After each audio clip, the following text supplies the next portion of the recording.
listening to Kingston Community Radio on WGHQ Kingston. On your radio at 920 AM and 92.5 FM, and also online at mykcr.org. Hi, I'm Kelsey Grammer. Wounded Warrior Project supports injured veterans by connecting them with fellow warriors, by serving them through mental health and wellness programs, and by empowering them to live on their own terms. No one should face a battle alone. Join us at woundedwarriorproject.org. There was this one time I went snorkeling in the Caribbean when I was a kid. It really just blew my mind. We saw the most beautiful corals. I remember thinking they were waving at us as they moved with the ocean. And then there were all these amazing fish. I'll never forget it. It completely changed the way I look at the ocean. Most of us have a memory of being in nature we'll never forget.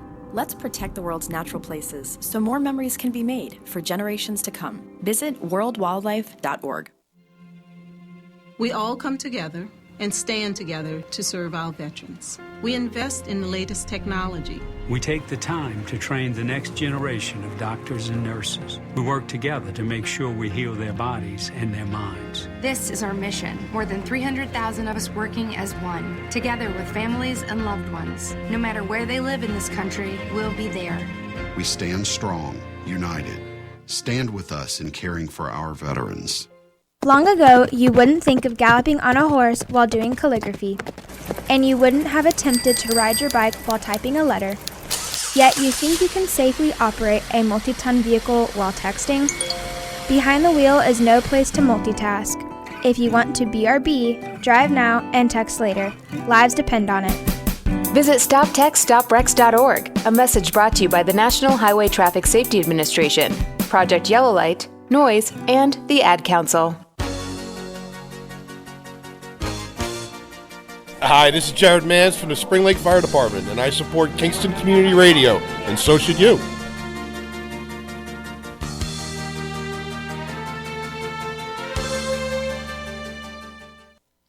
This portion of Kingston Community Radio is brought to you by Ulster Savings Bank.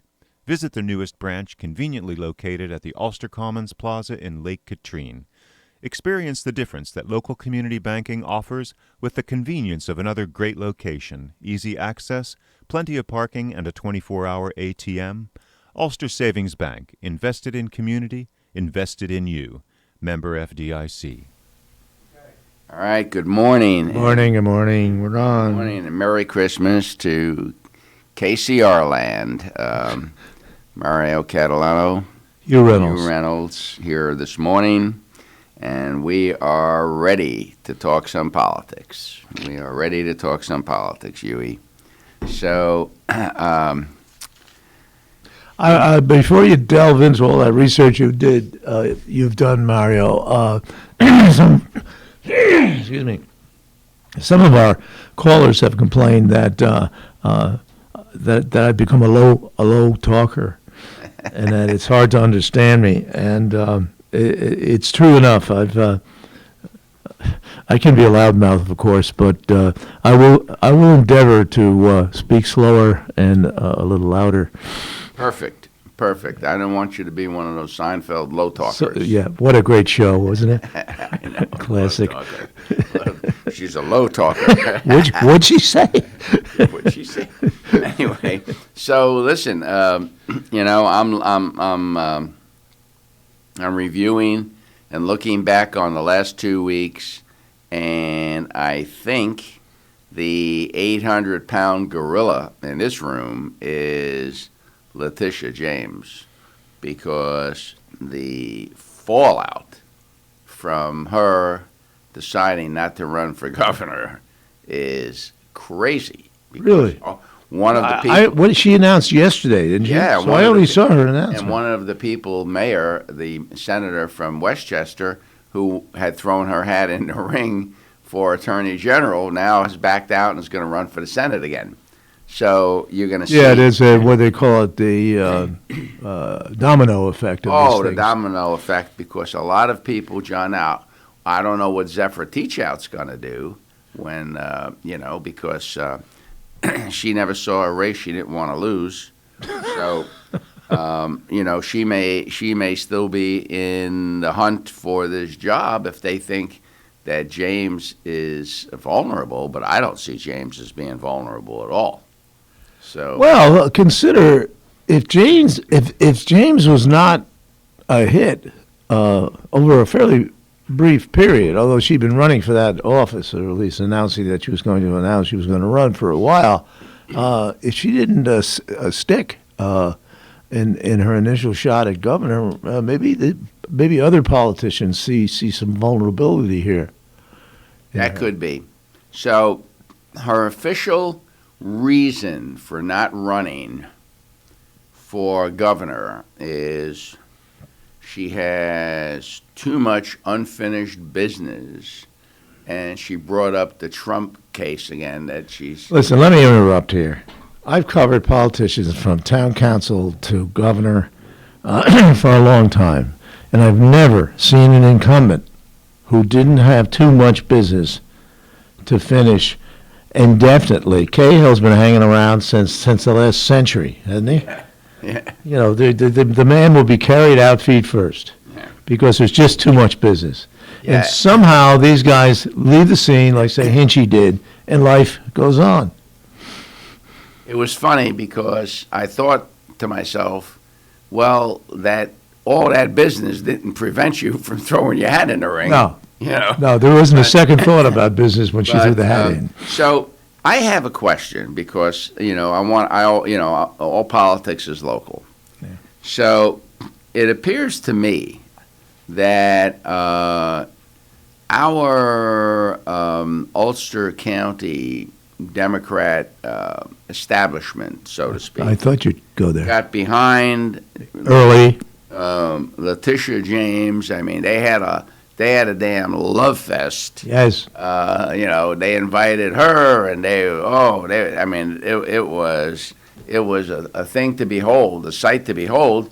And now they're left holding the bag. They're holding the empty bag. Letitia James candidacy, and everybody else in the area seems to have moved on to Hochul. And where does that leave us? I mean, it seems to me that we got terribly disadvantaged by this jump on the James bandwagon by the local yokels. Well, did you say local Hochul's? Local yokels. Oh, yokels. The local yokels. Well, you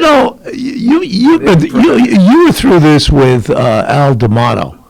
If you can have the foresight and some luck, as in this case, of picking a candidate very early on, and then that candidate, as you've told me several times, in the case of D'Amato, was very grateful that you were the first or one of the first to. You were the first political action committee.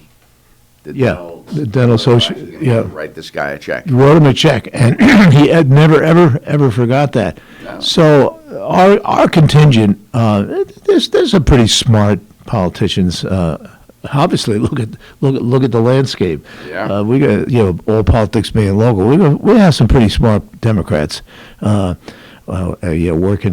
the game around here these days, and they took a calculated risk. Maybe not enough said, well, what if James doesn't run for some reason? Where are we? What's our backup? What's Plan B? What our Plan B now? Would you suggest? I thought James came out pretty strong, like gangbusters. I think she was almost a front runner. The most serious challenge to Hochul. I think there's a lot more to this than and she did a face plant. The imagery.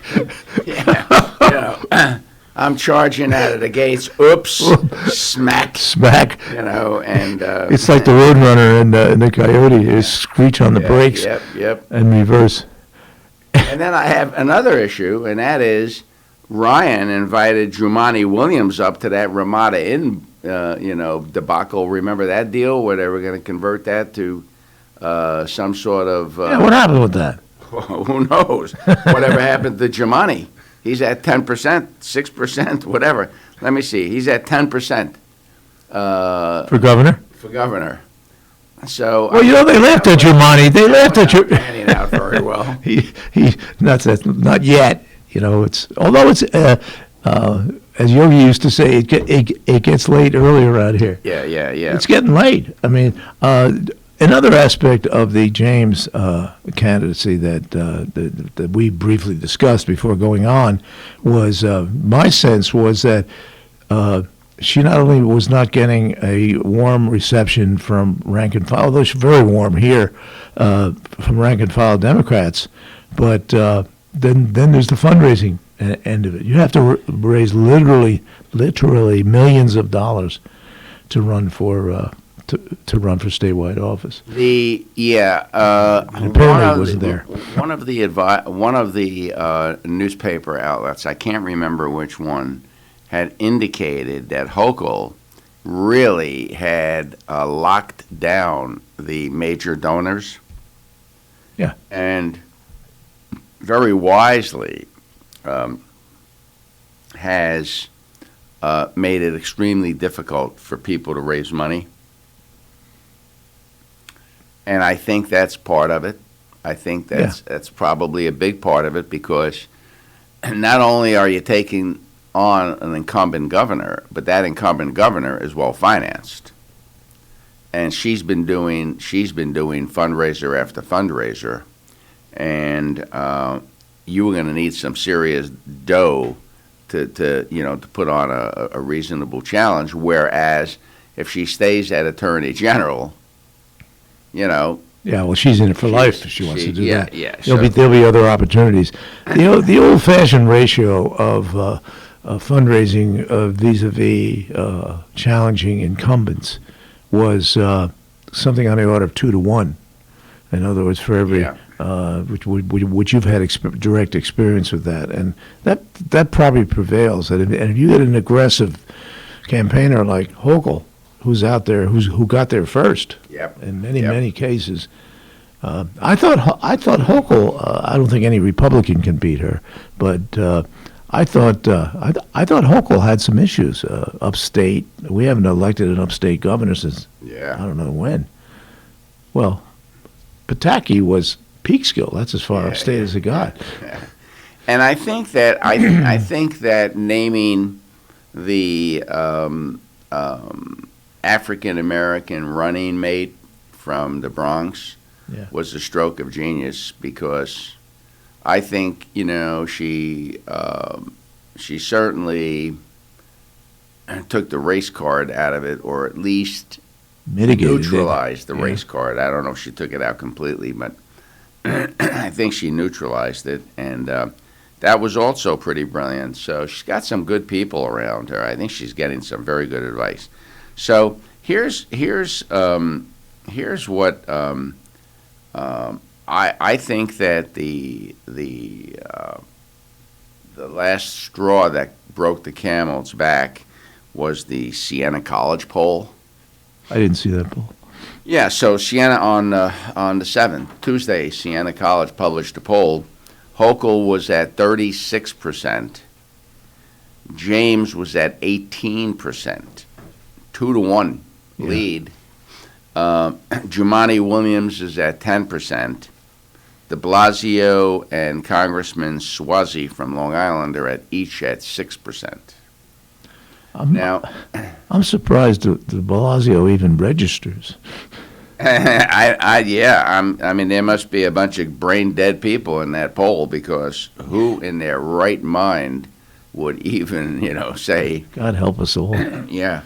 So I think that may have been, I think she probably expected to be a lot closer, maybe 36 to 30. Yeah. And all of a sudden, geez, I'm like, she's got me 2 to 1. I'm 18 points behind. So that, I think that kind of scared him a little bit. And then here's the other very interesting thing about that poll, and that is neither Hochul or James has 50% approval rating. Yeah, I'm not surprised by that. Yeah, but I'm not surprised. In but I'm saying, a 2 or 3 way race. If you got Hochul at 41% and you're at 48%, that's encouraging. But you're at 18%. She was 1 point behind Hochul in approval rating. Hochul, I think, was 42, and she was 41. So that's not good. I'm taken aback in this case by how casual the withdrawal was. It was almost like, nah. Yeah. Oh, so what? How about thanks for the people who had come forward to support her, like in Ulster County, and so forth. That's such a lame excuse. I've got so much work to do. Well, you had work to do before you declared, and just to make it sound like just another event. So what?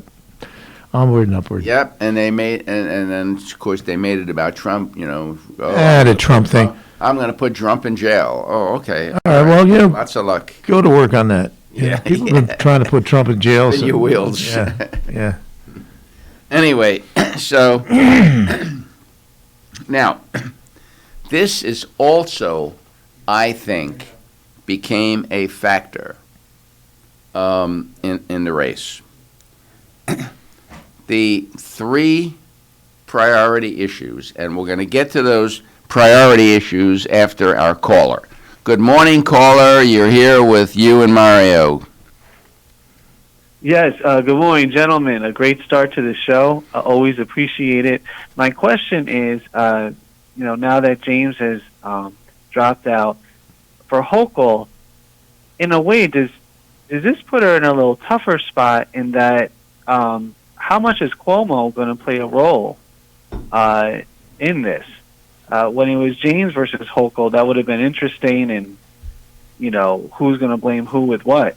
But as of now, Hochul is going to be the sole Cuomo banner carrier here in terms of she was his number 2, and anyone who wants to challenge her squarely could put her in association with him.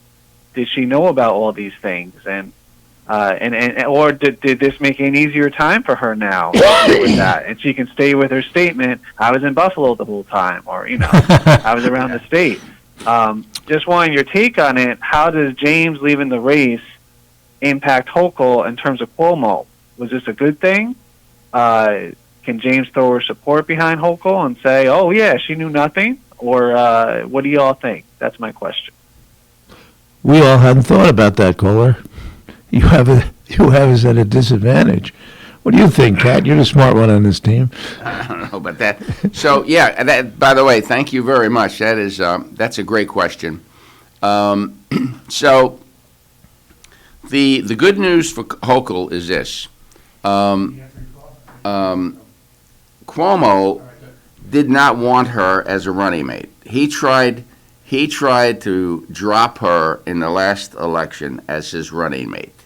So after that, and when all of the allegations came forward, she was not invited to any of the planning meetings. She was not invited to any of the strategy meetings, and she essentially had told him to drop dead when he tried to drop her. So she is not seen now. Of course, she's not seen as much anti-Cuomo as James was, but she's really not seen as a disciple of Cuomo because of what he did when he. I mean, the guy was very heavy-handed. Really? Yeah, and the other good news for her is she's seen as another one of Cuomo's female victims because he tried to dump her. He essentially, by political standards, disadvantaged her, disrespected her, Yeah, all right. And she may get some sympathy. She may get some women's sympathy. Of course she will. But let's not conflate these two things. There's hardball politics as practiced by Cuomo and a lot of other people, for that matter. Yep. But there is no comparison between hardball politics and sexual abuse. There's just none, unless you have the smoking palm of him doing something like that to Hochul, which nobody has ever suggested. No, he didn't need to stretch that far because he was surrounded by secretaries and other office staff. But the point that I'm trying to make here is, go ahead. I don't see her coming across as being close to Cuomo at all. Good. Yeah. I don't know. Do you see that? No, I think lieutenant governors, and certainly Cuomo himself would know that from his father.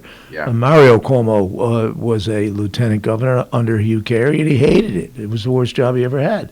Carey didn't speak to him either. No, they almost came to blows one time. Yeah. He There was a story. Yeah, there was a story that I think I'm not sure who told this story, but it had the ring of truth, as we say in my business. Carey endorsed Ed Koch for governor, right? And his lieutenant governor, who's sitting down the hall, and Mario, in a rage, came charging into Carey's office, and Carey was sitting at his desk. I mean, they had that kind of access, obviously. Yeah. And he was just furious, and it was yelling at him, and Carey became angry. He was a hothead too, and he got halfway out of his chair, and Cuomo said to him, "Don't get out of that chair if you know it's good for you, Huey." Yeah, right. So they did have their differences, but yeah, I think you make a good point. The other side may try to make that point. A small percentage of people will buy it. She was his by definition, loyal lieutenant governor for what, 8 years? 8 years, Yeah, I think. yeah. But like I said, he tried to get rid of her for the last election. Well, lieutenant governors are expendable. Exactly. They know that. Yeah, exactly. And maybe he started hearing some footsteps too, because she obviously had built a base during her 8 years as lieutenant governor. She was here numerous times. I mean, if there was a ribbon cutting anywhere, usually Hochul was at it. It didn't seem to have a positive effect on the Ulster County Democrats, though. All right. Well, back to Plan B. Who do they go with? They go hat in hand to Hochul. Back to what's very interesting. The Brooklyn Democratic chairman, who was 100% behind Letitia James, came out the same day and said Hochul's she's great. She's our mainstay. She's got Brooklyn. Well, if you got Brooklyn, and they're 3 million people, the rest of the state can stay home, And so if he can deliver, can deliver Brooklyn, it's all over but the shouting. But yeah, that guy was very quick on his feet, and that's the Brooklyn Democratic chairman. I think our local Democratic chairman may be a little further to the left than Hochul.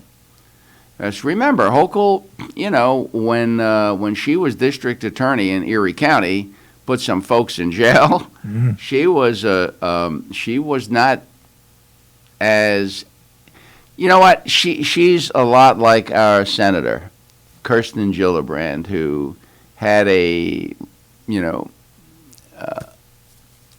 she had an epiphany when she became a U.S. senator, and all of a sudden, the shotgun under the bed. She was a conservative congresswoman and a liberal senator. Extremely conservative, and I think James now is moving. She'll not James Hochul. Hochul will make the transition to the left to get elected in New York State. You got to be out there somewhere in the fringes, and she'll get there. She'll work right there. She'll find the fringes. Now, here's what's interesting. Here's what I found the most interesting about the poll, and by the way, This is Kingston Community Radio. We may be reached at 331-9255. Hugh Reynolds, Mario Catalano doing our bi-weekly politics show. Huey's got his own name for it, but this is bare knuckle politics here. We take no hostages, but all opinions are welcome. So again, 331-9255. Give us a shout. So here's what was very interesting to me. The three top issues that were identified by the electorate were, number one, creating economic opportunity. This is in the Siena poll? The Siena poll. Okay. And that's what's interesting about that is this is a terribly anti-business state. But creating economic opportunity was tied for first with, this one knocked my socks off, fighting crime. You're surprised by that? I am shocked by it because all we've had was a bunch of, since the Democrats took over all three houses of that legislature, there has been coddling crime, not too much fighting going on. Bail reform, this reform, gun reform, etc. Those two tied. They were the two top issues, and the third one, which was a distant third, was managing the pandemic. And they haven't done very well with that. And I can tell you that this morning's paper said Ulster County's gone over 1,000 active cases. Dutchess County's gone over 1,000 active cases. Orange County is a disaster. 11.4% positive test rate yesterday in Buffalo. Wow. Think about that. 1 out of every 10 people that got tested. That they know about. At COVID. And this is with mask mandates, lockdowns, whatever. So I'm not sure anybody really understands this disease, but that was third. And so above that, the priority were fighting crime and creating economic opportunity. Now, there is a possibility that when James saw that economic opportunity and fighting crime were the two top issues, her history in both of those arenas is, I would say, mediocre at best. I mean, she considers fighting crime fighting the Trump family. That's it. They're the only criminals. Hillary Clinton and her whatever she called it, her foundation, they didn't even look at the stuff that went on there because they only fight crime against Republicans, or that's what she was doing. And so I think she also saw that, you know what, this might be a tough race. Some Republican might, if this is the two top issues for people, some Republican could really, a well-funded Republican can really do some damage. Mario, if every Republican in this state voted for their candidate, they'd still lose 2-1. Well, here's the deal. They only had, they polled Democrats, Republicans, and Independents, and the Democrats are underwater with the with the Independents, 41-44. So, what they did a separate study. 44% of the independents would vote Republican. 41% of independents would vote Democratic. So they're underwater with the independents. Not by much, and probably within the margin of error, but that's not a good sign. That's not a good sign. And I'm not saying that any one of these issues did it, but I'm thinking maybe a combination of and, issues. Yeah. And again, Huey, I'd be interested in knowing if those are the main issues, how this might play out in some of the congressional races, some of the maybe Assembly and Senate races, because these are not issues that the Democrats are very strong on. All right. I saw, additionally, while I was doing some homework, that the House, the Republican Congressional Campaign Committee, has elevated both New York 18 and New York 19 to winnable races. Now, when that happens, because I was on the other side of that. Okay, when I was the chairman of that dental association, the American Dental Association Political Action Committee in Washington, it's impossible for a political action committee to follow all 535 or in this case 435 congressional 35 districts, and then 30 Senate races, so you got about 460 or 470 races. It's virtually impossible with a small staff. We had a staff of 4. I mean, it was hard. So we had to rely on agencies, pundits, and also the political parties and their committees didn't want to waste your time and money, because if they kept asking you for money for lousy races, that dries up in no time. And but the fact that both of these races, now, neither of them is what the Republicans call a Top Gun race, or there are only 8 Top Gun races where they're virtually certain that they're going to take those seats. But they're in the second tier, which is going to draw a lot. It's going to do 2 things. It's going to draw money to them, and it's going to neutralize contributions to the other side.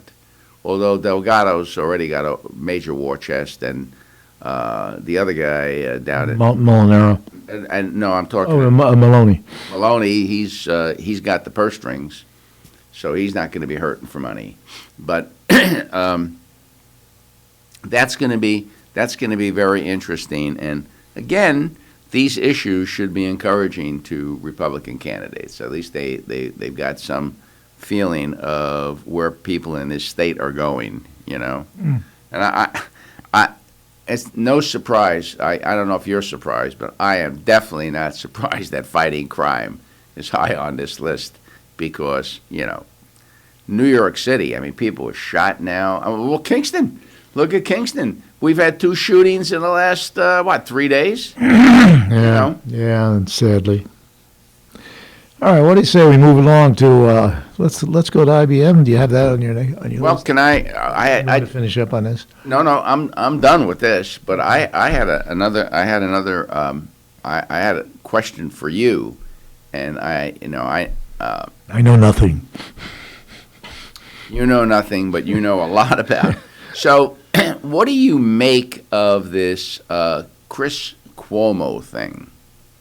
Because this was your business, this was your profession, and this guy held himself out as a news person, even though I think it was more. They called him an anchor, but what was he anchoring? It was more of an opinion show. But you read an opinion column, so what was your take on?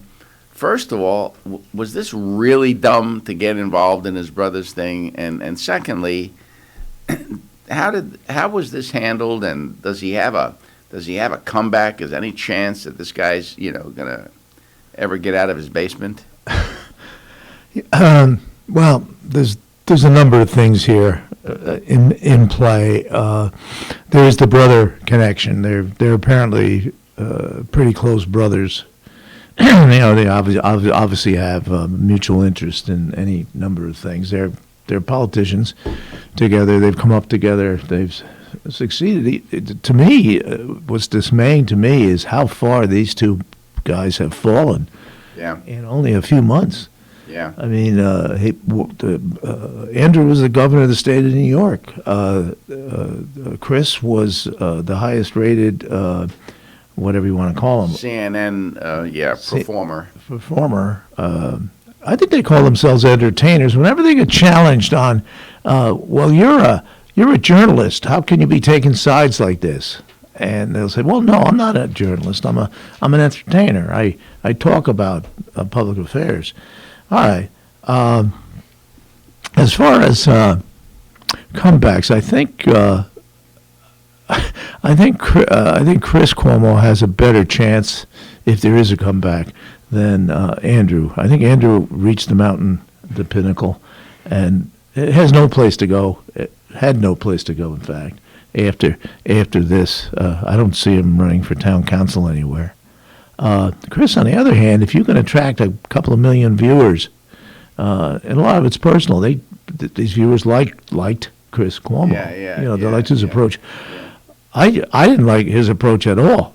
I thought he was demanding, very often arrogant, unreasonable at times, and just like an attack dog barking out of my television.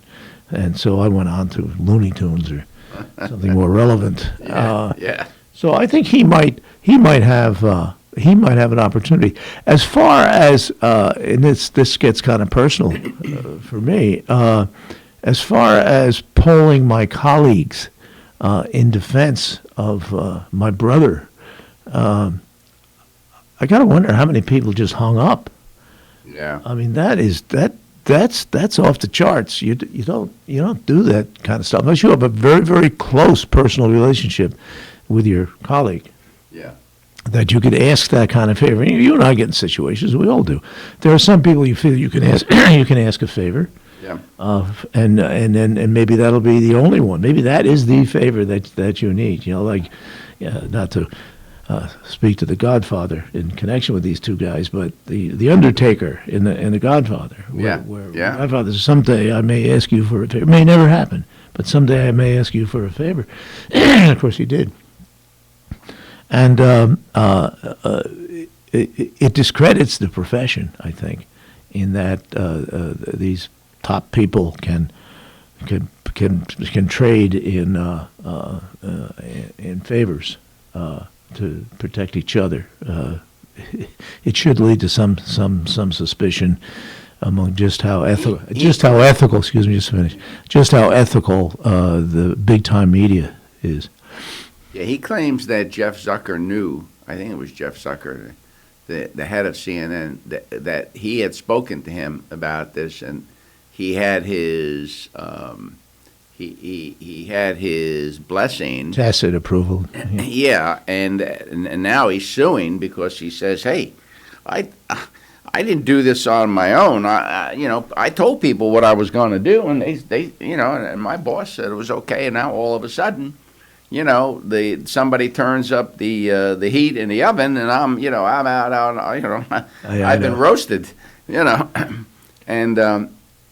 I think that that's going to get very interesting. Personally, I think they will settle with him, rather than have all of that. Go to court. All that laundry. I think there's probably some truth on both sides. Zucker, Andrew was Zucker's boy in a certain sense. They godified him during the pandemic. Yep. So they had an investment in Andrew. And they had the Bro Show. They used to call it the Bro Show. Zucker should have been canned for that alone. Yeah, right. That was awful. That was so shameless. I mean, good reference, Mario. The Bro Show. If they got away with that, there was nothing they wouldn't do. Get away with anything. Yeah. And then all of a sudden, at the 23rd hour, some woman from a previous employment situation or whatever is accusing him of sexual harassment. 15 years ago? Yeah, I mean, at a cocktail party. And that's the grounds that allegedly that we're firing him now because he, I know you're rolling your eyes. Look at the camera. I got to roll my eyes. I mean, come on. Where you been for 15 years? Well, what they say, turnaround's fair play. Judge Kavanaugh went through much the same. I just feel that there's got to be, I do not approve of that kind of behavior. However, I think that that's something that should be, brought to light quickly. Not, I think I'll wait till some vulnerable time when I can play that card. Yeah, that's just not cool. Anyway, it's all done. He's gone, and now. Before we get, I thought maybe try and save National Resources and the IBM plan for the second half hour. Yeah, that's a big second hour. I'm also watching. I'm looking forward to the Olympics, and there seems to be now what they're referring to as a diplomatic boycott of the Olympics. Yeah, how does that play out? So the United States is not sending any diplomats to the Olympics and the opening ceremony and the closing ceremony. This is China. Right? It's in China. Yeah. So yesterday, England and Australia also said they're not sending any diplomats. Now, are you following? Can these diplomats run the 100-yard dash in 10 seconds? So the Chinese, whoever the Chinese person who was in charge said, well, it doesn't matter. They weren't invited. So that ended that. But my point is, I don't think that you should ever punish the athletes. They're doing their best, and the real scandal is the International Olympics Committee giving the Olympics to China when they know what their record is. Human rights and so forth. Human rights. Yeah. Mm-hmm. And slave labor, and what they've done to Tibet, and what they've done, to the Uyghurs. And I mean, how does this country get any recognition other than bullying its way in? I don't know. To me, this is like window dressing. This is just total window dressing. Fig leaf. And it's a fig leaf. The what's it called? The International Olympic Committee, IOC. Yeah, a bunch of hypocrites. Yeah, it's all about money. Yeah, they've been a disreputable organization for generations. Yeah, these people live large on the backs of these athletes who raise billions of dollars in TV ad money and stuff, competing. I mean, they're nice events, but you look at some of these organizations. Well, for instance, I take my hat off to the International Tennis Association, who pulled all of their tournaments out of China when the Chinese tennis star disappeared. Yeah, not virtually disappeared when she claimed that she had been sexually assaulted by a Chinese minister. They said that in 40 minutes, 40, she disappeared from the internet. Everything was taken down. That they have a whole system there of making you just vanish, and the only she reappeared because the tennis people wanted to know what happened to her, so she reappeared. But who can trust that she can't get out of the country to tell the truth? And they pulled all these tournaments and they lost millions and millions of dollars. But I nothing but respect for these folks.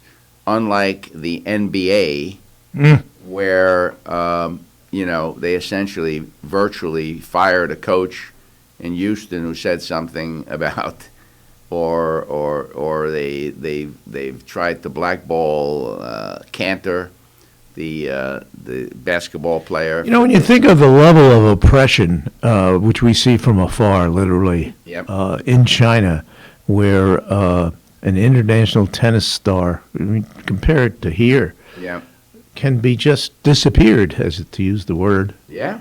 And there were some repercussions, but if they can do that, and they've done that to a tennis star, young woman. What about the average person? I mean, that sends a signal to a billion people that you better just not terrible speak. These people are despicable, and and it's very difficult. I've had a one-man campaign. My grandson wanted a remote control tank for Christmas. Oh, he's like 12? He's 12. Yeah. And I'm like, I went online, made in China. Sorry. What's your backup? You're a one-man boycott, huh? That's it. What's your backup? And if more people did that, maybe we could wake these Chinese up, that this is not the way, to do business. A lot of cases, these are American companies manufacturing this stuff over there. Yeah, no, this was a Chinese company, Hengshi company or something. Whatever. I'm not even interested. It's not happening. I'll find him something else. I'll go shopping today. I'll find him something that a 12-year-old will have a lot of fun with. But I just can't. I can't do it.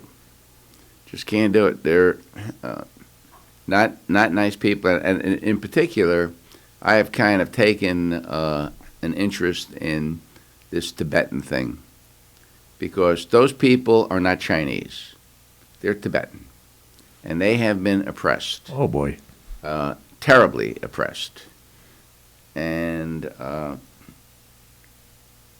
for what reason? For what good reason?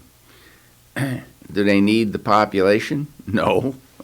Got 1.2 billion people, and well, have tyrants ever needed a reason?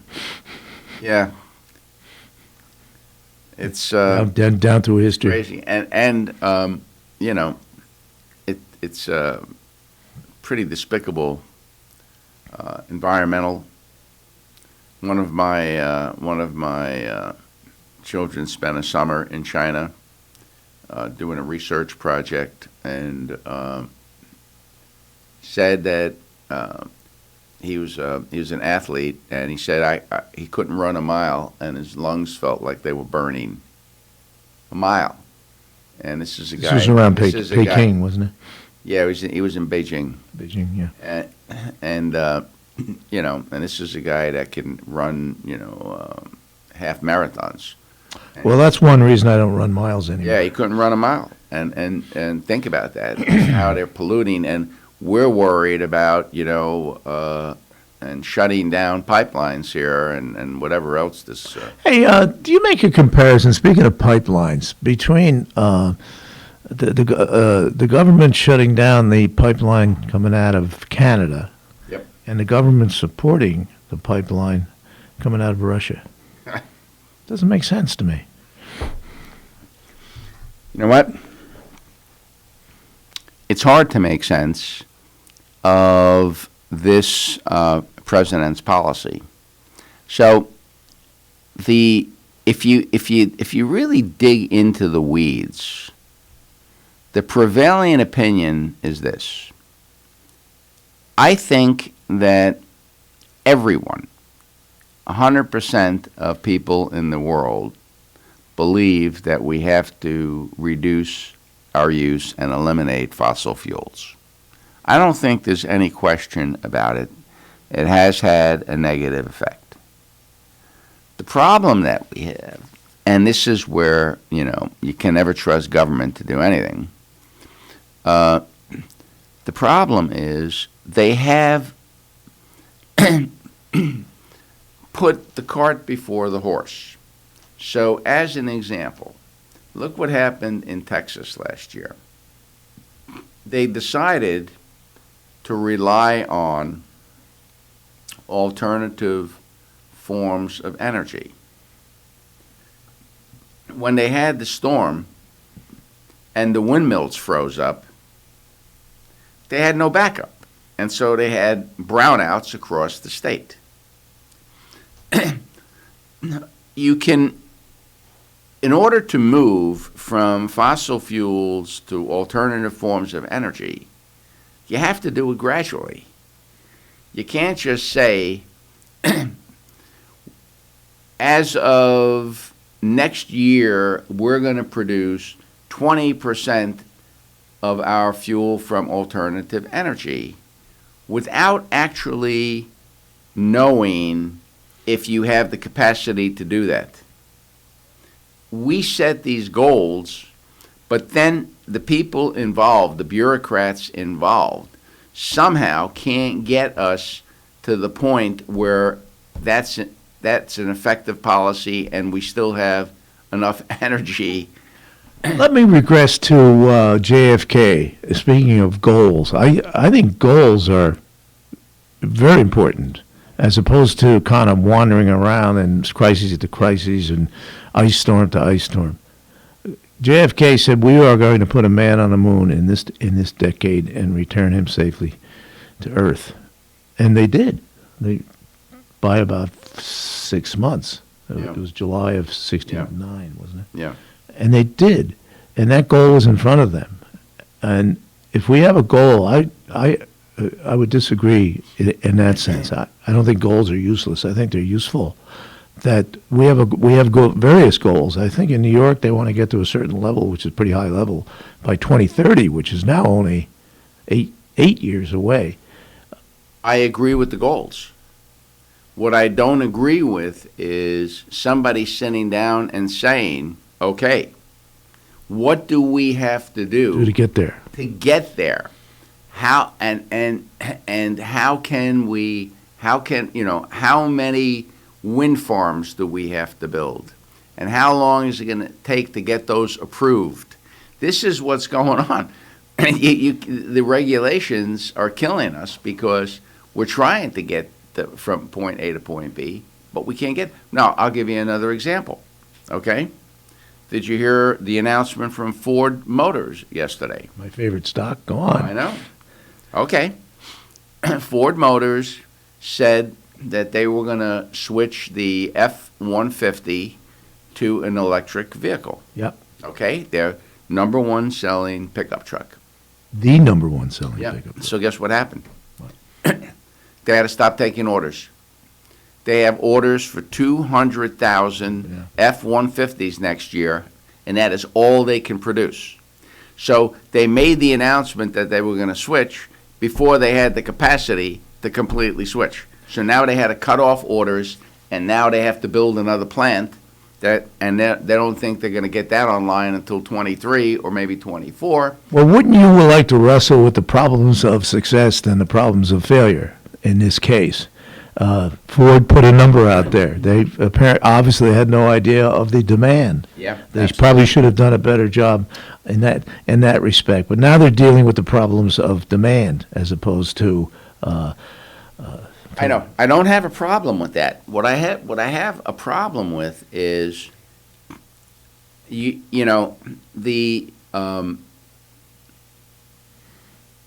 for instance, okay.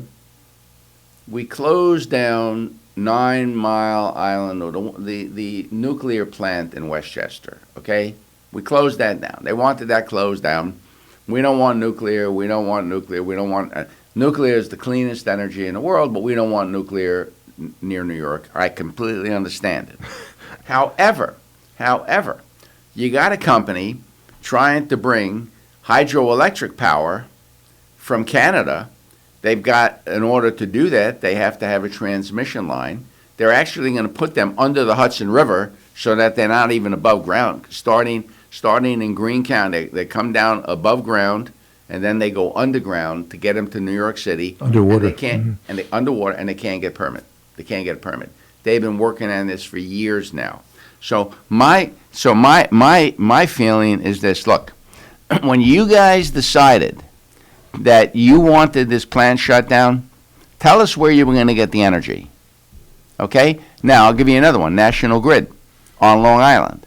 No more new customers for natural gas. Natural gas is very clean burning, burns a lot cleaner than oil. Than oil. Or coal, yeah. They can't take any new clients on Long Island. Why? Because the pipeline was shut down. Coming across New Jersey. It was shut down. We're not approving that pipeline. So now, so what I'm saying is, it's almost like every man for himself. There's no master plan or nothing in the works that says, look, there are two evils here, okay?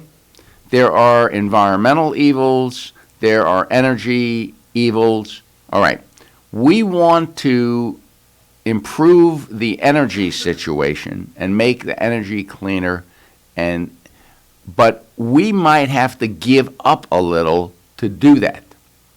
These folks don't want to give an inch, but they also don't want what they don't want. So we don't want nuclear in New York. I completely understand. We have nuclear upstate New York. It works well, no problems. You don't want it near New York City? Probably a good idea not to have it near New York City. Where are you going to get the energy? Are you going to let the pipeline come in from New Jersey? Are you going to allow the transmission lines out of Canada? What are you going to do in order to get us to shut this down? Those are the negotiations that need to take place. What are you willing to give in order to get? And it doesn't take place. What we have here is a complete stone wall, brick wall, whatever you want to call it, of we want what we want, and we're not giving an inch. Well, isn't that reflective of our politics in general? Yeah, and there's no give and take. There's no willingness to compromise. And guess what we're going to wind up with? Brownouts. We're going to start rationing heat, etc. You know, I'll tell you the truth. When Central Hudson brought in natural gas, I was thrilled because it burns clean. So I converted. Yeah, me too. But I kept my oil tank, and it's filled with kerosene. Because as soon as these guys go crazy and somebody decides that they want to shut some pipeline down, bingo, I switch right back. You know, there's a switch, and I'm burning oil again. Because I don't trust them. I don't trust them. I don't want to burn oil, but I might have to, you know. Anyway. We're headed toward the top of the hour, Kat. We're heading to almost break time. We could take break now, and then we'll come back with birthdays, and we'll go get into the second half of the segment. We're going to do birthdays, and then we're going to do the natural resources. We did a lot of research on natural resources, what they're proposing, and nobody covered this, Lawrence. Nobody covered all the whereases and the what ifs and all the promises that Ulster County made to get these people to take the bait. And we've got them. So, folks, we've got it for you. Good. You come on back after birthdays. All right, sounds good. Be right back.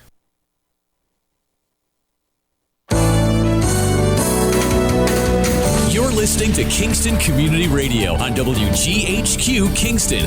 On your radio at 920 AM and 92.5 FM, and also online at mykcr.org. Have you ever experienced a wish come true? For a child battling a critical illness, a wish come true can be a turning point. One song, one dance, one game, one adventure, one moment changes everything. Make-A-Wish needs your support to grant the wish of every eligible child. Visit wish.org now to help grant more life-changing wishes. Together, we can transform lives, one wish at a time. Hi, I'm Steve Thomas for Habitat for Humanity Restore. Habitat Restores are nonprofit home improvement stores and donation centers that sell new and gently used furniture, building materials, and appliances to the public at a fraction of the retail cost. The Ulster County Restore at 406 Route 28 in Kingston needs your donations. Call our hotline at 845-853-7499 to schedule your free pickup. And thanks. This is Greg Chorvis, and once again, the WGHQ Happy Christmas Fund is asking you to help the needy this holiday season. For the last 50 years, the WGHQ Happy Christmas Fund has helped less fortunate families have a happier holiday. Look for our collection boxes at the local branches of the Ulster Federal Credit Union, Rondout Savings Bank, the Mid-Hudson Valley Federal Credit Union, Ulster Savings Bank, and at the Kiwanis Ice Arena in Sorges. Thank you very much, and have a happy and Merry Christmas. Everyone is talking about healthcare these days. America spends twice that of other developed countries on our healthcare system, yet our health ranks near the bottom. How can we stop spending so much and getting so little? By shifting to a system that gives more patients access to strong primary care. Primary care can help make America healthy again. To learn more about the benefits of primary care, visit www.healthisprimary.org. This message is brought to you by America's Family Physicians. Screening exams for breast, lung, or colorectal cancers are necessary to detect and treat disease at its earliest, most curable stage. But you may have some concerns and questions. Answer your questions and ease your fears by visiting radiologyinfo.org. In addition to information on screening and wellness, you'll find more than 200 descriptions of radiologic exams, procedures, and treatments to help you prepare. Get informed and be prepared. Visit radiologyinfo.org. Produced by the Radiological Society of North America and the American College of Radiology. Hi, this is Winnie from the Rosendale Seniors, and I support Kingston Community Radio, and so should you.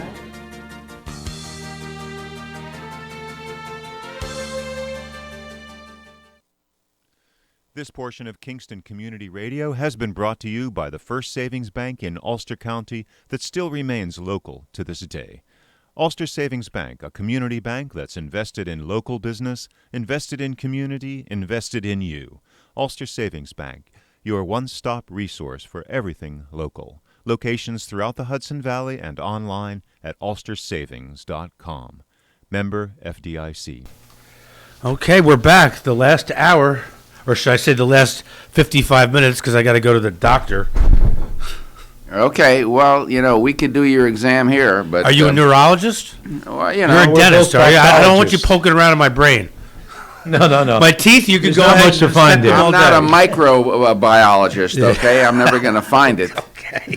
All right. Anyway. All right, so it's my favorite time of the program, which is birthday time. We get to give away compliments of the Boys Dairy Milk House. We get to give away cow pies. So, unfortunately, today, December 10th, there are no birthdays that we are aware of. Tomorrow, December 11th, there are no birthdays that we're aware of. So, we're going to jump right to Sunday, December 12th.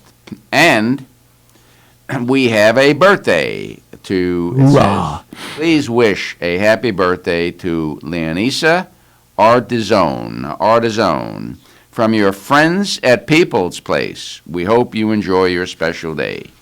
Well, Leonisa, here's the good news. You are the only birthday person on this Sunday, December 12th. She should get three therefore, by default, you are the winner of the Boys Dairy Milk House famous cow pie, one of the most delicious desserts ever created. And Leonisa, happy birthday. Thank you. This would have been a shutout had somebody not sent in his birthday, so we appreciate. Yeah, this week I think we had a couple goose eggs. I think Tuesday we had a birthday. Wednesday we didn't have any birthdays. I think Thursday. We might have had one, and Monday. I don't think we had. All right, any folks, listen, we got to stir it up here. If you know anybody's got a birthday this week, come on, get those in. I think next week we're stacked, but. Oh, good. Yeah. Okay, so Leonisa, you may pick up your cow pie at the Boyce Dairy Milk House at 62 O'Neill Street. I swung by there yesterday to get some vanilla ice cream. Oh my God, that's ice cream to kill for. Yeah, I went to go empty the Happy Christmas Fund box the week before. Oh my God, a week ago before I went to Florida, and I got a vanilla milkshake, and I almost went back and got another one. Oh yeah, no, I mean seriously, that ice cream is so rich. It's delicious. And anyway, and that comes to you, by the way, that cow pie comes to you courtesy of the Boyce Dairy Milk House and Kingston Community Radio. We love birthdays. We love them. Keep sending them, folks. We love those birthdays. So, Huey, let's get to the 800-pound gorilla. And actually, James is only a 700-pound gorilla. This is the real big one. This is the biggest story to hit Ulster County probably in a while. And that is that somebody. I would think in terms of investment on that property since IBM first came here. Yep. There's some huge numbers attached to this thing. And the good news is somebody is taking out Mr. Ginsburg. Praise the Lord. And here's what was interesting is I actually went back to see the documentation. And he signed the papers in Florida because there was a Florida notary that had to notarize them. So he's down in Florida, basking in the sunshine, I got to tell you, Kat. Not paying his tax bill. I got to tell you, Kat, your research is meticulous. You're a digger. You should have been a journalist instead of a dentist. Well, no, Dennis doing a lot of digging also. Yeah, well, yeah. Oh yeah. We do our share of digging. We don't administer Novocaine before we dig. Yeah. Well, that's true. No, there's no Novocaine in this one. But yeah. I was curious, and I went back to see the papers, and he had to, they had it be notarized, and he had a Florida notary, East Coast, Miami, and. Enjoying the sunshine and not paying my taxes. It's a beautiful, Life is good. Beautiful day in paradise. And if you don't mind, I just want to stick you with my tax bill. I'll collect the rents, but I don't think and keep the money. I don't think it's necessary to pay any taxes. Anyway. Tell it to the judge. So yeah, right. So finally. By the way, this looks like a very legitimate outfit. Yeah. However, here's what I'm going to tell you. We may be being slightly misled by the powers that be, because I went in and so they've got about $1 billion of real estate under management. They are the number one property owners. This is Resources something? This is National Resources. Okay. Is the number one property owner on the Hudson River. They own a massive housing complex, I believe in Westchester, on the Hudson. They own a very large industrial I believe, complex in Connecticut. They own the former IBM site in East Fishkill. They're going to take this one, but when they commit to spend money, they spend it. For instance, the site in Dutchess County, it appears that they've spent about $200 million there, upgrading it and leasing it and the whole works. However, they pay about $1.5 million in taxes. So that's about 2%. Not even. Yeah.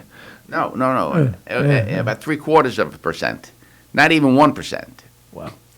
their housing complex doesn't look much better. So, I understand we need the jobs, and we're not collecting any taxes there anyway. But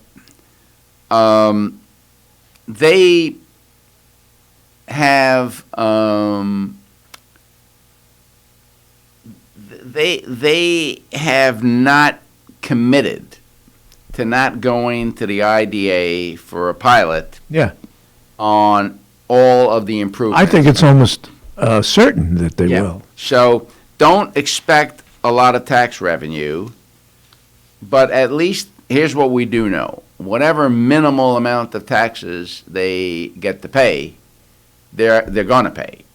Ginsburg came in and didn't do any improvements, so he couldn't get any IDA pilots because he never probably didn't put a screw in a wall in the place in all the years that he was there. So he couldn't get the pilots, so he decided to do his own pilot. You know what? I don't think I need to pay this much, so I'm declaring myself, I'm giving myself a pilot. I'm only going to pay you, for this amount or that. Well, Catalano, in defense of my good friend Ginsburg, he prevailed in court time and time again. I know.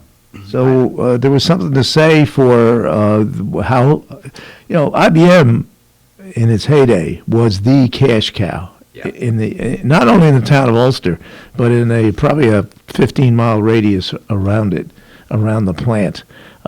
We had 7,000 people. It's an unimaginable number now of 7,000 people with good jobs, not just a kind of box store, minimum wage, transient type of jobs. They were the real deal. They were the engine, the economic engine of this community for 40 years, and I would try to make the argument that with Ryan and his negotiators that there's a balance to be struck between tax revenue and people, assuming these are good jobs coming in, and the people who are willing to invest here heavily and create the opportunities for good paying jobs with benefits.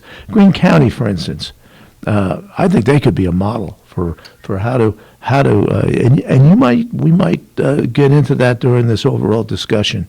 And so if I can get a job for $50,000 a year, and remind me about that cop that I talked to, the Oh, wages. yeah. If I can get a job for $50,000 a year, support my family, and do the things that a good job provides for people, as IBM did, and if the property owner is not paying 100% of his tax or of the tax, I could settle for 90. It's a trade-off. I just want to say, I have no doubts about that. If they're looking at creating 1,000 jobs, if they create 1,000 jobs at about $50K a year, that's $50 million a year, and $50 million a year generates about $4 million, and that money is spent locally, generates about $3 or $4 million in sales tax a year. That is a hell of a nice boost to the county, and then every place they spend it generates sales tax, and it continues to multiply. There's a multiplier effect, which I think is like 4 or 5 times. So it could infuse a couple of $100 million into the economy, and we could use it. Yeah. No questions asked. I am thrilled about this. However, and it's probably too early, for our government to get into the weeds on this. But I think people should understand exactly what went down here. So, and most people aren't going to do that. So I think that we'll tell them. So right on, brother. Right on. The owner, Joe Cotter, and I loved your column where you said, "Welcome back, Cotter." Welcome back, Cotter. Joe, welcome back, Cotter, says they're going to house a major manufacturer, unidentified, but I think they have connects, eclectic businesses, which I think are probably much more likely, smaller businesses employing 10 and 20 people, and government offices, which I think that the town of Ulster is looking to build a new town hall and a new police station and the whole works. So they may be a prime candidate. Ulster County may decide to take some of the external operations and bring them in-house. Who knows, how much government, because the only two governments that I can see are maybe New York State. Maybe New York State, maybe a federal agency, maybe Social Security will come back. My understanding is that these folks have some juice with our national politicians. So that's also where, and then they think a food manufacturer, because there are facilities there. That outfit pulled out. From companies that pulled out that might be repurposed to do. So they have some really good ideas. And then, of course, out of the clear blue, he says, and we're going to relocate an ice cream company. Well, I'm all in. Yeah, that's right up your alley. They have a retail store. As long as I can go get my ice cream, I'm in. Relocate an ice cream company. God bless you, Mr. Cotter. And they also said they're looking for a brewery. I mean, it doesn't get any better than this. Breweries are getting to be like old bars. There's one on every corner. Brewery and ice cream. I mean, ice cream and a beer, and then goodbye waistline. And then they do have they have some major connects with the television and film industry. They've spent $175 million on studios and various other facilities to make movies, TVs, and TV shows, etc. So, 90 miles upstate. Yeah, well, they got one in Fishkill. Well, that's and they may be out of space there. They may have to expand, and if they do, why not? They're making a what's your language? This outfit, this Fishkill thing seems to be, the reports we get seems to be spilling over. Some of the stuff that they're targeting here now is coming out of there. So this was another interesting aspect of it that I found, that the purchase price is $12 million, which was the taxes owed on the property. They were originally going to buy it from Ginsburg. However, and this is a shout out to our county executive, Ryan, who, unlike previous county executives, there was only one, foreclosed on the property. Because there were foreclosure procedures in place and they were processing the foreclosures, they couldn't buy it. Right. So they had to buy it from Ulster County. And Ginsburg had to surrender it to Ulster County so that it could be sold. So Ginsburg essentially got out from under $12 million in taxes that he owed, but that's all he got. He was going to probably get, who knows what out of this. Maybe it was going to be the same deal. So anyway, the purchase price is $12 million, and they're given a $7 million credit to clean up the site. They don't know exactly what the price tag is going to be. So there's a provision in the deal that says, who's paying for the cleanup? The county? Out of the $12 million. Out of the 12, not in addition to. No, so the county's going to get $5 million. Yeah, okay. And $7 million the company's keeping to do the cleanup. If the cleanup costs less than $7 million, unlikely. But if it does, the balance will come to the county. So if it only costs $6 million, the county gets another $1 million. So it's a $12 million package. distributed $5 million to the county, $1 million a year for 5 years. That's a good deal. No interest, I believe, and $7 million to clean up the site and and get it ready for additional tenants and whatnot.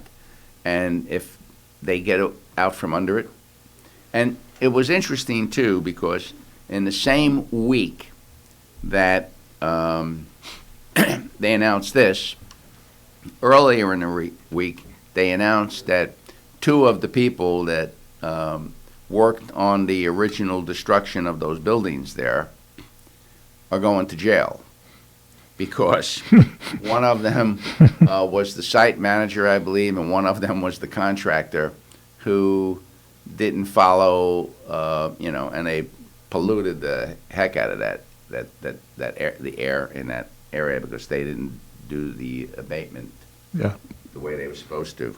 So anyway, this all came together nicely. Now, here's the thing that wasn't reported that I think we should. People are hearing for the first time. Yes, we should share with our listeners, all 4 of them, that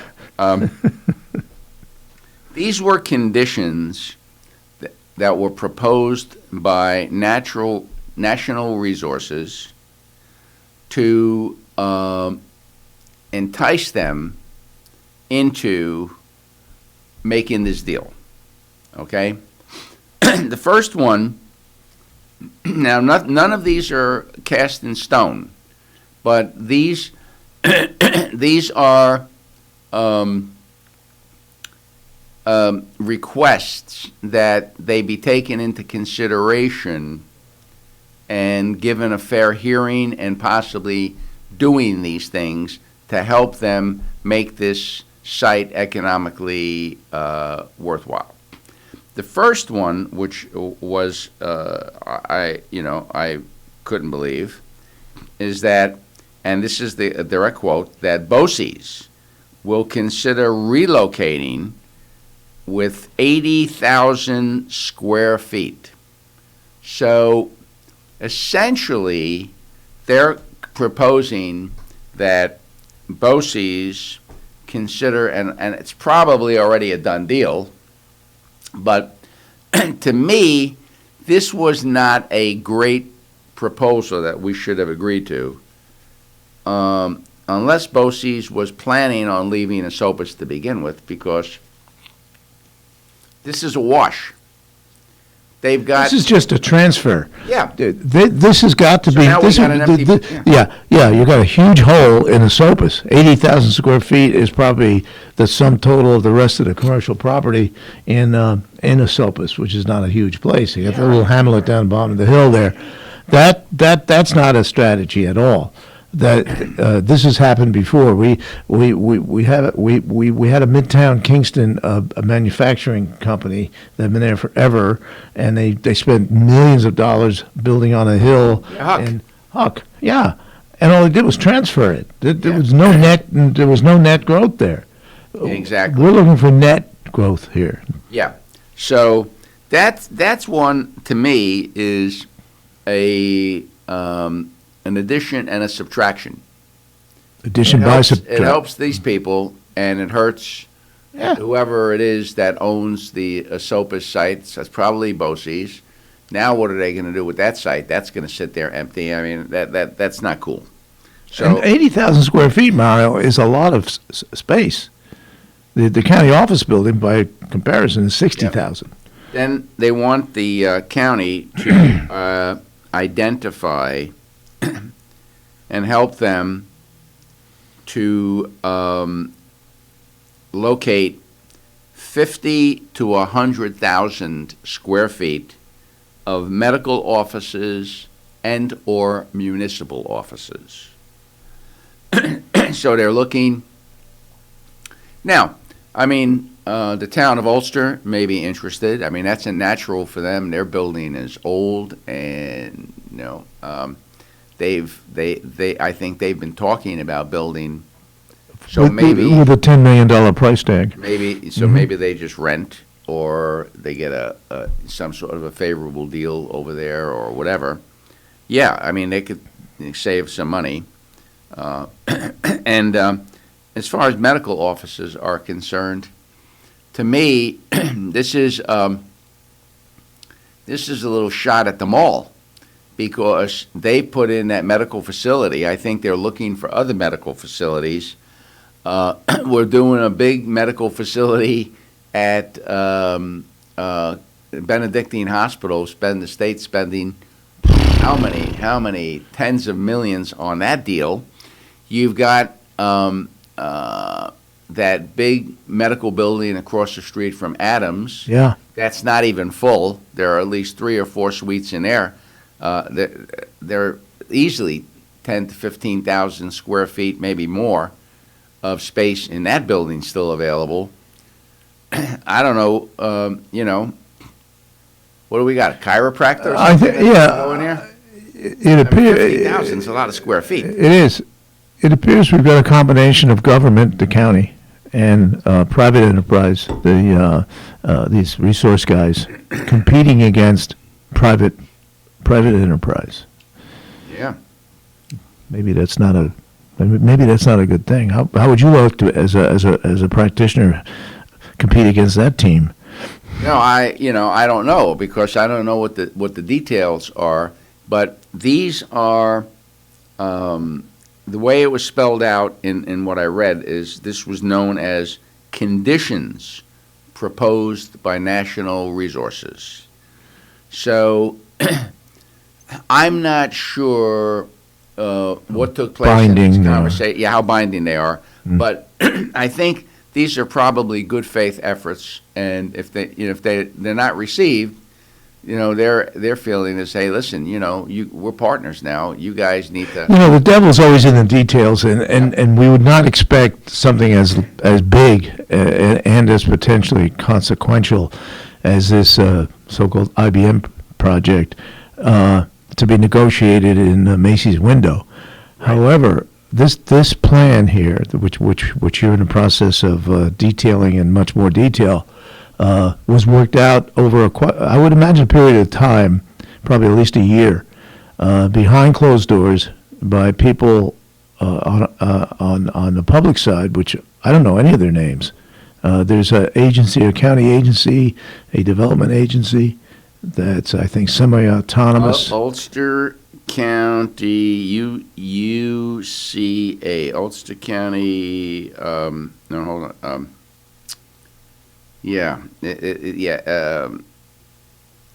Some sort of development agency. Yeah, a development agency, yeah. So, all right, so the next proposal was they would like to relocate a SUNY or community college satellite campus to the site. SUNY North. Yeah, so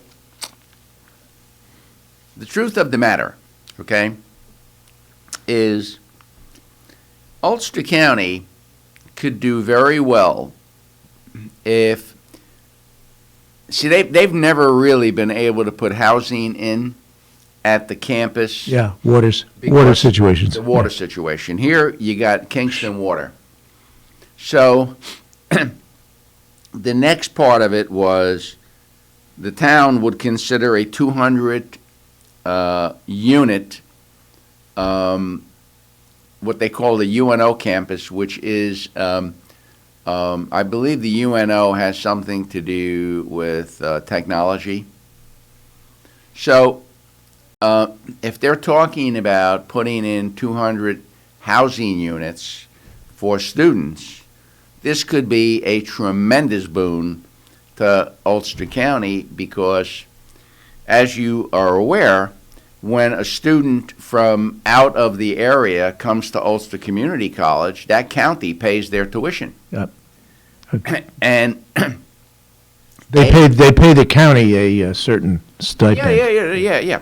And we do the same. Yeah. So because we don't have housing. We're in a negative situation. And we're in a negative situation. Herkimer has housing. Duchess. Duchess, I think, has Orange.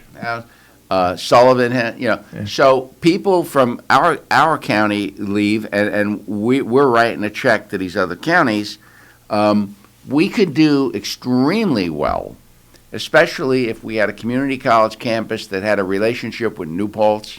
New Paltz turns down a lot of students. They could put them in the Ulster campus and say, you know, if you get a 3.0 or whatever, you can automatically transfer as a, you know. So this could be a real boon to Ulster County, and I have no problems putting in campus housing out there in the commercial area. The students, you know, they spend a ton of money, you know. The wings and pizza places will, you know. Let's open up a wings kick place. Butt. Yeah, you got it, baby. So that was another stipulation. And then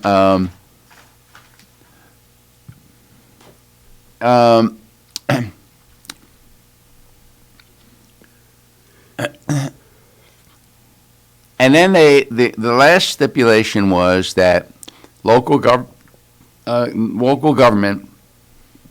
will help them attract federal and state incentives. Grantsmanship. Yeah. Help them get grants to do things there. And I saw our state senator there. There was a lot of people, so I didn't notice our assemblyman if he was there or not. But Did you notice the town supervisor in that photo op? town supervisor was away. Oh. Yes, he's away. Yeah, he would have been right there. Yeah. Probably say a few words. Well, he had a big part, as I understand, in helping put this thing together too. So very little happens in the town of Ulster. Nothing moves. Without Supervisor Quigley having his fingerprints on it. And I feel, as a town of Ulster resident, I feel very confident that if we decide to move our municipal offices there, we will get a very good deal.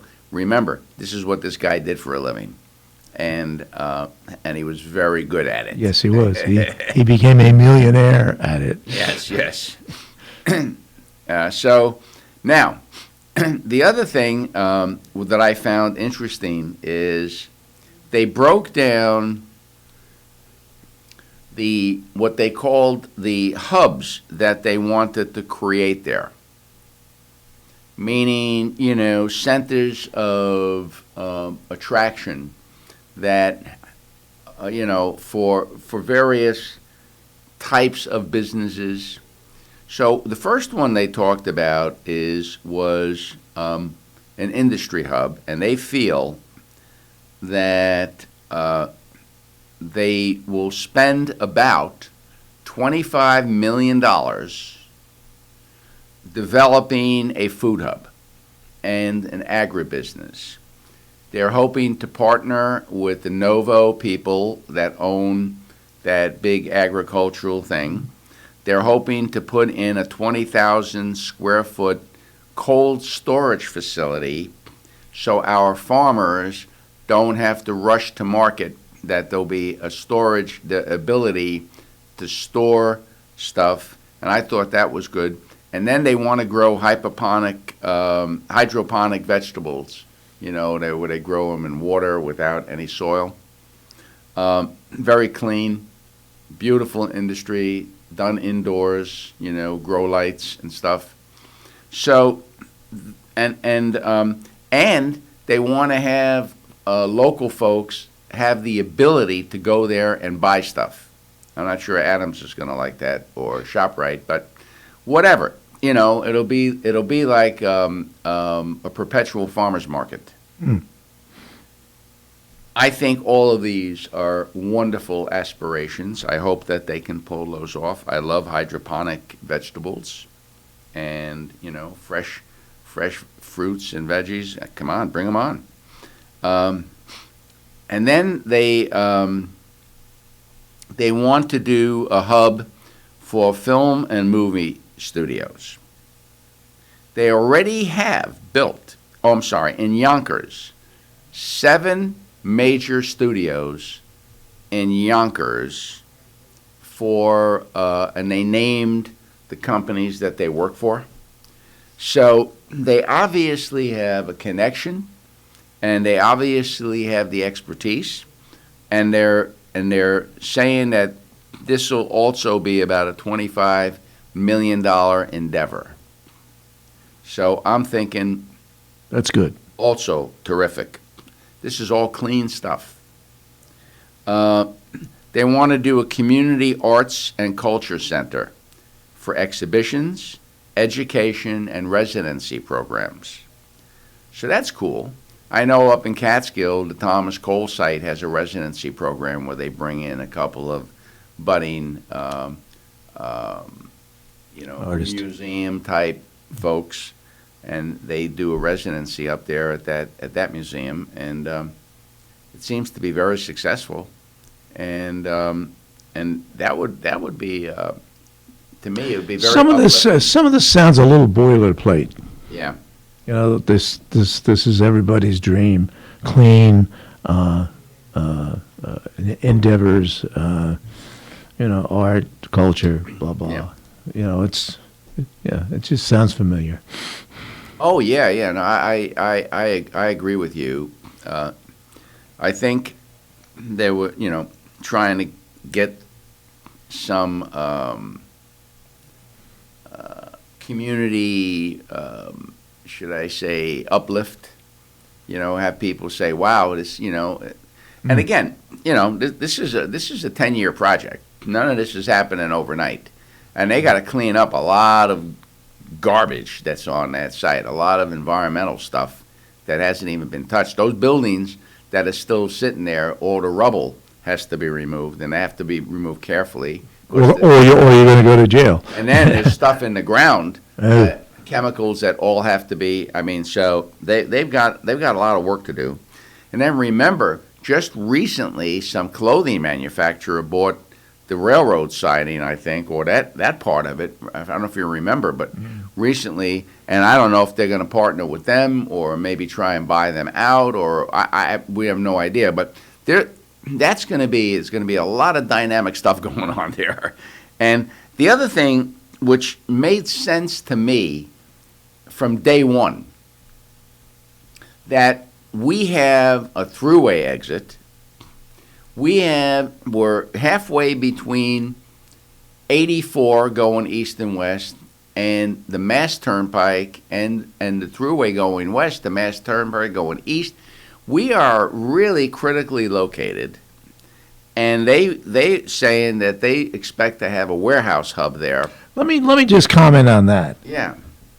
Under the heading of "for every problem there's an excuse" in politics.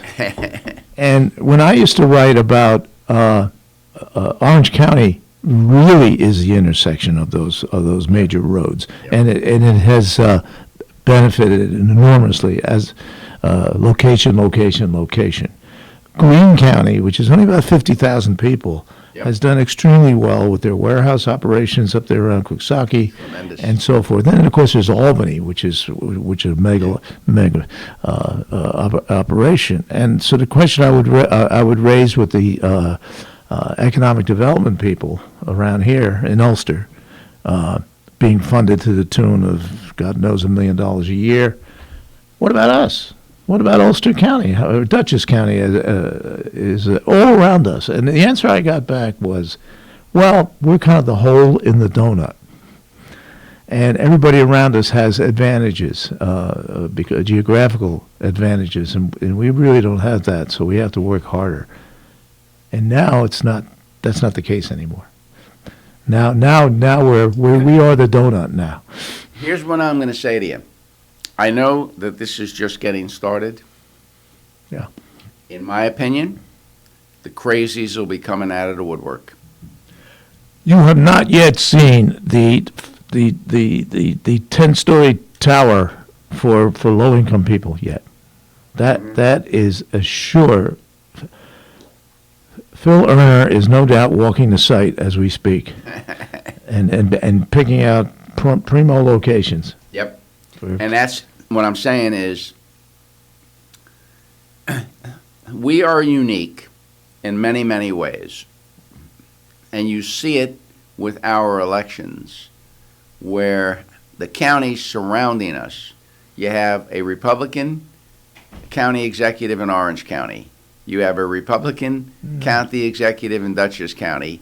You have a Republican legislature heavily dominated in Greene County. And here we are, this oasis of wacko liberalism right in the middle of it. I wouldn't go that far. Nobody can convince me that that is not what has caused us to be lagging, because every time somebody proposes, putting up a mailbox, they've got to have, 6 million environmental issues and plans, and you got to go through 8 boards, and, and this has been going on now, you can try and wash it under, but this Kingstonian project is a prime example of people, no, let me celebrate the 23rd anniversary of them not being able to put a shovel in the ground out in Shandaken, where they wanted to spend $300 million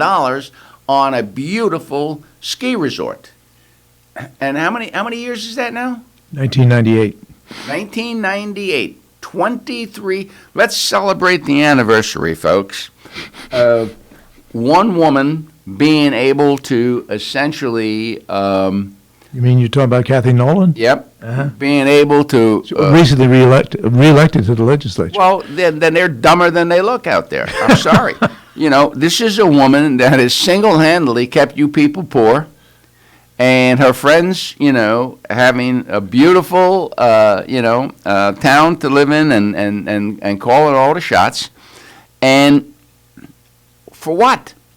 They haven't been able to put a shovel in the ground yet. That's right. So if this, these folks here, I'm not sure they know what they're up against yet, but I guarantee that there'll be a Rise Up Ulster, or who knows what kind of a nut job organization will come out of the woodwork, and again, these people are pros. So if they can't get it done, nobody can get it done, and that site is already an industrial site. So it isn't like there are houses across the street. But anyway, we'll see. And then the last thing, which I was very happy to see, is that they expect to do a solar a farm there. They expect to produce a megawatt of power, which will be very helpful. I think they can provide some inexpensive electric power.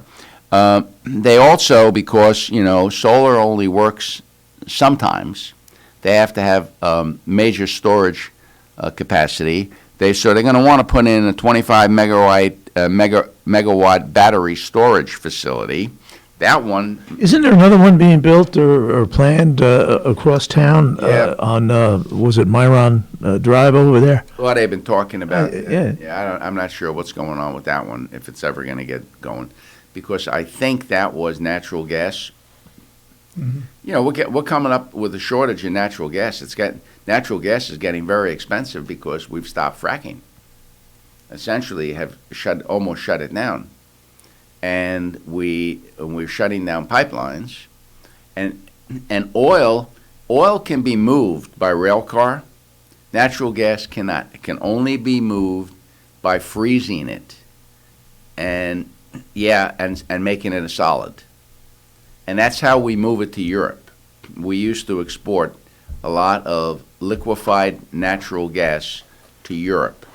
It requires dropping the temperature on that to, I think it's 70 degrees below zero centigrade.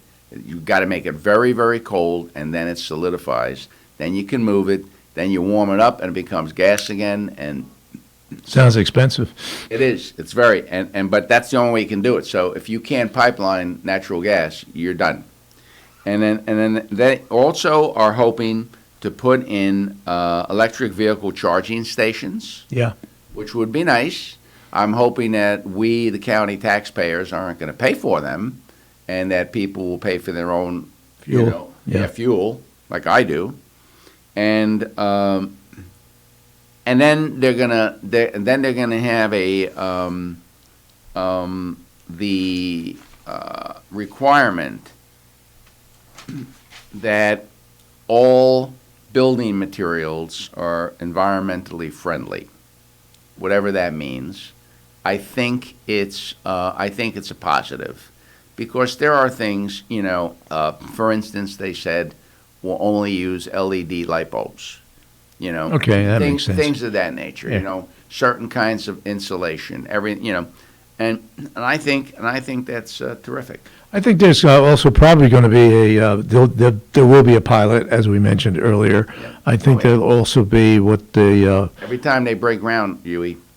a PLO, which is a project labor agreement, and I would imagine the unions will get behind this I project. thought I saw a couple of the union leaders at this. At the thing. Yeah, I thought I saw them, if I remember correctly. So I have one last item, if you're ready for this. I think we have covered the new national resources. Hey, let's just throw this out for listeners. I think a name like I mentioned this in my blog this morning, and my apologies for being a day late.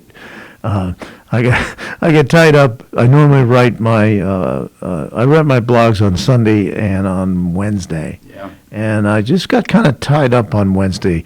To be honest, I'm sitting in front of the TV at 11 o'clock at night, and I thought, wait a minute. No, it was the next day. I'm walking with Catalano, and he says, "Yeah, I didn't see your column this morning." That is the worst feeling in the world. I've lost my train of thought, Mario. Pick me up here. All right, so you were talking about, though, you didn't write your column on time. Yeah. No, it was something else I wanted to comment on. I forgot. Go ahead. Okay, so here's, if you think about it, jump in. Yeah. But so the Kingston budget passed. So here we got two budgets: Ulster County budget, Kingston budget. Yep. 125 new jobs in Ulster County, 22 new jobs in the city of Kingston, and their claim to fame is, both of them, we didn't raise your taxes. So here's my question. I want to throw this out, and any elected officials who dare are welcome to call 331-9255. Does the thought process of actually lowering our taxes ever enter any one of these brains? No, the thought process is we are collecting, I think, on a county level, in around $78 million. That's money in our hands. They already gave us that money. Yep. We're not going to cut that tax. We're going to keep every cent of it. Yep. And then we're going to spend whatever we want. We have extra money. Instead of giving it back to you, No. we're going to hire We're gonna 22 of our friends, 125 of our friends. Yes, indeed. I got it. That is the starting point. That is literally the bottom line. Now, when you and I were speaking about this earlier today, I said to you, this reminded me of my children growing up. It's a good story. When I'd give them a $20 bill, and they didn't think that there was any obligation to ever give me any change. This is how I feel. All right, so you send us your tax money, and we'll we keep don't it. really feel any obligation to return any of it. I don't think it's much of a virtue to just maintain the tax levy, just to maintain it. The guy in Dutchess, this Molinaro, I believe he dropped it 10% this year. Exactly. That's a big number. And Dave was here telling us one thing, but if you had enough money to create 125 jobs, you could have given us money back. You could have dropped taxes. Don't tell us that their rates are higher, and that's why he did it. All right, so anyway, we have a caller. Good morning, caller. Do you have anything to add to this ugly discussion about them spending our tax money the way they are? Yeah, I've got just two questions. It's on your last subject. Hold on a second. Hold on. We got to turn you up. It's very difficult. Yeah. We're having trouble hearing him. Speak right into the phone, please. Yep. I'm just calling in regards to the IBM conversion here on the property. Two questions. One is the IBM Rec Center property included in this transaction? Good question. That's my first question. The second question is, I believe last month, and I'm just quoting the Freeman and the School Board of Kingston, is that they approved a large renovation property extension for Bosse's in Port Ewan. So now, are the taxpayers going to fund this renovation for the Esopus Bosse's property currently, and Bosse's intent is to move out? That's my second question. And are we eventually going to see the satellite that was just currently erected and converted at the Sophie Finn School with Ulster County Community College walk out and have the taxpayers pay for that renovation when the Westchester Medical takes that and makes doctor's suites out of that building? So it just seems that the taxpayers pay for all this renovation and then they vacate the buildings and run away. That's, I guess, 3 questions, and I'll let you answer. Thank you. I don't know. Ouch. There's a lot of questions. Hey, first of all, those are outstanding questions. I'll be very frank with you. I did not realize that Bosse's was going to spend money. So even though there's the way the agreement is written up, they're asking Bosse's to consider moving. It doesn't guarantee that Bosse's is going to move. It's just kind of some stipulations that they've probably put into the agreement that give them some bargaining power when they're trying to get projects approved. But you're right. Considering the fact that was the first item that they mentioned, you would think, anybody would think that maybe Bosse's either changed their mind and is not going to do the renovation, but instead is going to take that money and move, or our taxes are going to upgrade the building out in the Esopus, and then they're going to move to the town of Ulster. I am not sure. We'll try and find out for you. That's all I can say. We'll try and find out. Part 2 on the Sophie Finn School. Yeah, I mean that was a big Hein project. We're gonna make this into a satellite, et cetera, et cetera. That was one of the best Hein projects. Yeah, but I will also have to say that there were people at that press conference the other day from Bard College and from SUNY New Paltz. So it's entirely possible that Ulster County Community College stays at Sophie Finn, and that Bard does something of a satellite nature, or that SUNY New Paltz does something of a satellite nature at this facility. The woman who was there from Bard actually spoke, and she was very excited about the prospects of working with this folks. You know, Bard's got a big component that is involved with the arts. So maybe if they're going to build a movie studio or a TV studio or something of that nature, the Bard folks might be very interested in having their students intern there and do things of that nature. So I think there's reason to believe that there may be some collaboration outside of the community college level there. The other thing about the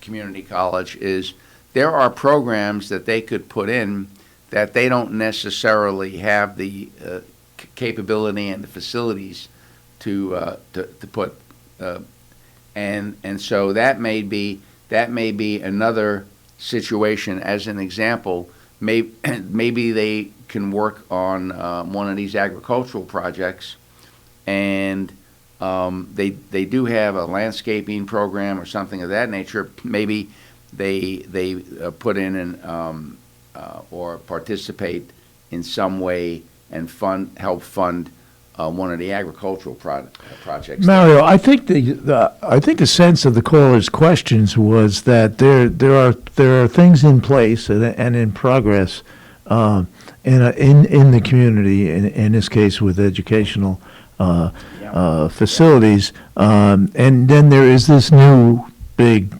project coming in, and money and resources have been committed to these existing projects, and how all that is going to kind of work out together, and that is a concern. As you suggested earlier, there is no overriding czar, as it were. These are all very separate things. BOCES is a power unto itself, and so forth and so on. So I think the answer to these questions is to be determined. Yeah. Okay. Absolutely. Or I don't know, Thank you for that call. That was a good call. That was terrific. See, we do have great callers. We do. They're out there. They're listening. So here's my question, Huey. Getting back to this Kingston City budget, the spending plan increased. Ready for this? 8%. 8.35%. But they didn't raise taxes. My concern is sustainability. There were, particularly on the county level, the county bit the bullet last year pardon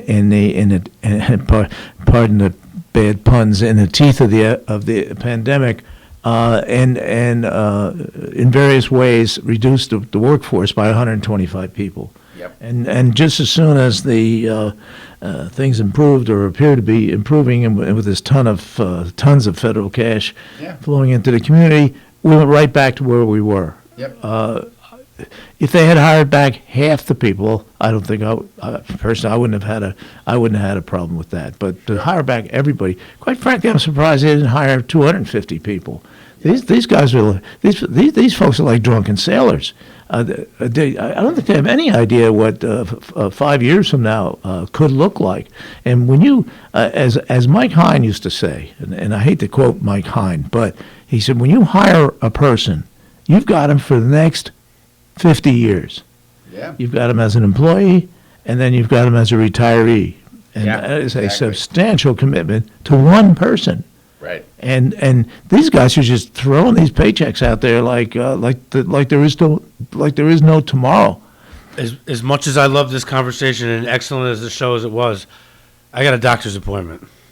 So we got 2 minutes. Our condolences to the doctor. Well, it's my neurologist, and I've been waiting to go for a couple months. It's just a checkup, but it's at 9 o'clock, so I don't want to break any laws by getting up there. It's at the mall. Okay. So you guys got 2 minutes left. All right, so 2 minutes left. Let me just say this. 22 new hires are going to cost about somewhere between $1.5 and $2 million, okay? Plus about 30% in benefits. Okay, so these guys, all right, then turn around in the budget and borrow $1.5 million to buy equipment that they easily could have paid for out of the budget.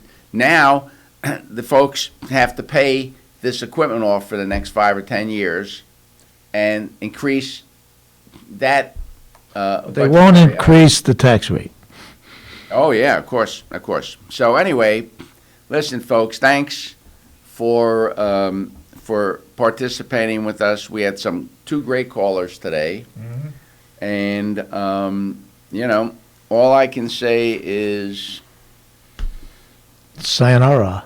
Well, Merry Christmas. Well, no, you're going to be back Christmas Eve, so we're going to be. Maybe I'll have some eggnog and rum on the table for you. The Grinches will be back for Christmas. Huey, I think what we're going to do on Christmas Eve is we're going to have some fun with Huey's Christmas list that he puts out every year. Okay, are you going to lay off the politics for a show? Yeah, we might bring. From whatever you want to do. It's your show.